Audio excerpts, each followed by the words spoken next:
Bueno, el ejército por estos días vive situaciones muy complejas. Acusaciones de corrupción al interior de sus filas y la salida de 21 generales del alto mando, un total de 45, han marcado la agenda informativa de esta semana. Conversamos de este y otros temas vinculados a la institución con el ministro de Defensa, Alberto Espina. Ministro Espina, muchísimas gracias por esta entrevista para Hora Noticias, además en este edificio espectacular, muy bonito, el edificio del Ministerio de Defensa, así que gracias por recibirnos aquí en su casa en esta oportunidad. Muchas gracias a ti, José Antonio. Bien, me gustaría partir por la modificación del Consejo de Generales, modificación del alto mando, la más grande en 30 años. La pregunta bien directa, de los 21 generales que salen, ¿están todos involucrados en casos de corrupción, sí o no? ¿Cuál fue el criterio que se utiliza allí? No. La respuesta categórica es no. Okay. Se usan 4 criterios para la conformación del alto mando. En primer lugar, la necesidad de renovarlo. En segundo lugar, la adaptabilidad de los nuevos generales a todo el proceso de modernización que estamos llevando del ejército. En tercer lugar, el desempeño profesional que han tenido. Y en cuarto lugar, si algunos de ellos puede aparecer o está involucrado en hechos que investiga actualmente la justicia. Esos son los elementos que el comandante en jefe tomó en consideración.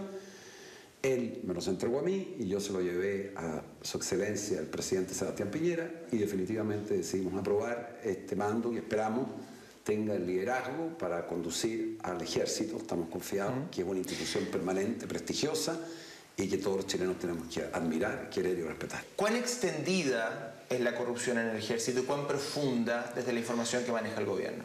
Te agradezco la pregunta por lo siguiente. El ejército tiene hoy día más de 40.000 hombres y mujeres, de las cuales más de 5.000 son mujeres.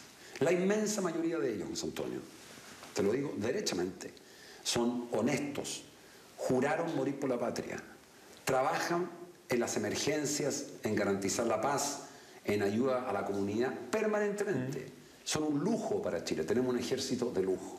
Efectivamente, la razón de este cambio es modernizar, renovar el mando para evitar que sigan produciéndose una cantidad muy grande de noticias permanentes sobre actos irregulares y que derivan también en delitos. Y por lo tanto, yo creo que es muy importante dejar en claro que estos hechos, que son graves, no son la conducta generalizada del Ejército de Chile. Y ese es mi deber decirlo con toda claridad.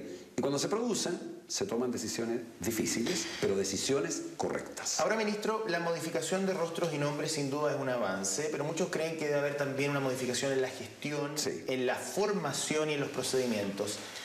Mayor auditoría del Poder Civil, por ejemplo, rendimiento de gastos reservados al Ministerio de Defensa, dar cuenta, por ejemplo, de la enajenación de ciertos bienes inmuebles, que hoy día es una operación que puede hacer el Ejército sin entregar ninguna explicación. Mayor presencia del Poder Civil, ¿usted está de acuerdo con eso en las auditorías al interior de la institución? Sí, absolutamente. Y te quiero contar algo. Cuando yo asumí como ministro de Defensa, el presidente Piñera lo primero que me señaló es que avanzáramos en todos los temas de probidad. Y somos la única institución en Chile, las Fuerzas Armadas y el Ministerio de Defensa, que suscribió voluntariamente con la Contraloría General de la República. El resto de las instituciones le arrancan la Contraloría, que tiene por objeto y se han realizado más de 270 auditorías hechas por la Contraloría a las áreas sensibles. Ley del cobre, o sea, con capacidad de estrategia, que aprovecho de decirlo. Espero que el Senado apruebe el proyecto de ley que termina con un sistema absolutamente absurdo de financiamiento de las capacidades estratégicas que es con las ventas del cobre. Ya vamos a hablar de eso. Hay mucha transparencia. Ya vamos a hablar de eso. Y te complemento. Las 5 áreas sensibles, pasajes, proveedores, remuneraciones, jubilaciones y adquisiciones. Sí, no, los gastos reservados vienen en la modificación de la ley del cobre. Vienen ahí en la modificación de ¿Con rendición de cuentas al Ministerio de Defensa? Hoy día me rinden cuenta a mí ya. ¿Hoy día no? Sí, me rinden. De acuerdo a la última ley de presupuesto me rinden. Nosotros queremos que sea una rendición mucho más exhaustiva y concreta y permanente. Y lo que tú dijiste, que lo más importante, vamos a anunciar en la semana, medidas que hemos trabajado a fondo que dicen lo que tú dices, auditorías externas. Sí, mira, el que nada hace, nada teme. Una sola lista de proveedores para todas las ramas. No más tercerización, que son los comisionistas. Los pasajes, claro, para que no haya ninguna duda. Parientes, otro tema que estamos viendo para que no pueda contratarse parientes de respecto del mando directo de los oficiales. Pero vuelvo a insistirte, perdona, te quito un segundo más porque sé que el tiempo vale oro. Una sola cosa. El Ejército de Chile en su inmensa mayoría, es gente honesta. Cuidado con cometer el profundo error que por la acción de unos pocos se termina culpando al ejército entero. De todas maneras, los antecedentes existían. Yo tuve ayer acceso a un informe de la Contraloría cuando estaba Ramiro Mendoza, muchísimo tiempo atrás, que hablaba precisamente de irregularidades. Incluso hay un mail, que le saqué una copia, de en ese momento la subcontralora Pérez, que le envía a su jefe en ese minuto, Ramiro Mendoza, diciéndole que había irregularidades muy profundas y que además al interior del ejército había destrucción de evidencia contable y que es por eso que eventualmente auditorías no iban a encontrar absolutamente nada. ¿Usted conocía ese antecedente? Efectivamente, al interior del ejército se destruyó evidencia contable para ocultar los casos de corrupción. No tenemos ninguna información, eso el fiscal lo dijo el día viernes. Nosotros estábamos constituyendo el mando, pero yo ya hablé con el subsecretario Juan Francisco Gali y el subsecretario de la Masa, y por supuesto que en esta materia nosotros tenemos tolerancia cero. Mira, las Fuerzas Armadas tienen el monopolio de la fuerza en Chile. Eso tiene como contrapartida estándares de probidad y de corrección que deben ser siempre un ejemplo. Que lo practica la mayoría de los militares y que quienes no lo practican no tienen derecho a estar en esta institución que no es de un sector político, nunca más, nunca más.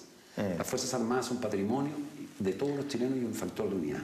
Se cerró el destino del excomandante en jefe Juan Emilio Cheire esta semana y el juez Carroza, en una entrevista que leí en declaración a los medios de comunicación, decía: he cerrado ya un proceso de 20 años, muy difícil, pero donde la mayor dificultad, dijo el juez Carroza, estuvo en las alteraciones de la realidad del propio ejército y con la intención, por supuesto, de retener muchísima información.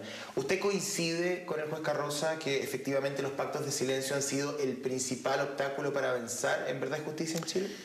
Mi experiencia desde que yo soy ministro, toda la información, puedo contestar respecto a lo que yo sé, toda la información se solicita al ministro de Defensa y yo la pido a la rama de la Fuerza Armada. Y puede preguntarle a la ministra Rutherford, que está haciendo un buen trabajo.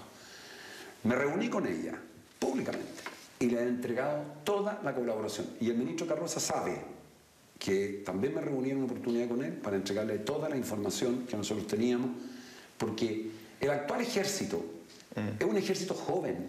Si el comandante en jefe actual, que le tocó una situación muy compleja y difícil del ejército, el general Martínez, y que tuvo la decisión de hacerlo, cosa que nosotros respaldamos, tenía 14, 15 años para el 11 de septiembre del 73. Si este es un ejército distinto. Chile tenía 25. Sí, pero este es un ejército en que su comandante en jefe, que es el más de mayor edad, tenía 14 años en esa época. Este es un ejército que es diverso, que tiene de todo tipo de personas de distinta formación, de distintas regiones, de distintas etnias, de distintas religiones. Y por lo tanto un ejército que solo quiere mirar hacia el futuro. O sea, no se arrastran responsabilidades institucionales, dice usted. No se arrastran responsabilidades porque el actual ejército de Chile es un ejército que todo aquello que sepa en relación a un hecho delictual lo entrega, y vuelvo a insistir, colabora activamente en todas las investigaciones que se llevan adelante. Bien. Ministro, muchas gracias. Muchas gracias y que disfrute el resto del domingo. Y invitado siempre a este ministerio que es de puerta abierta. Se la voy a cobrar, ¿eh? Cóbrela, encantado. Muy bien, ministro. Sí, muchísimas muchas gracias. Te vaya muy bien.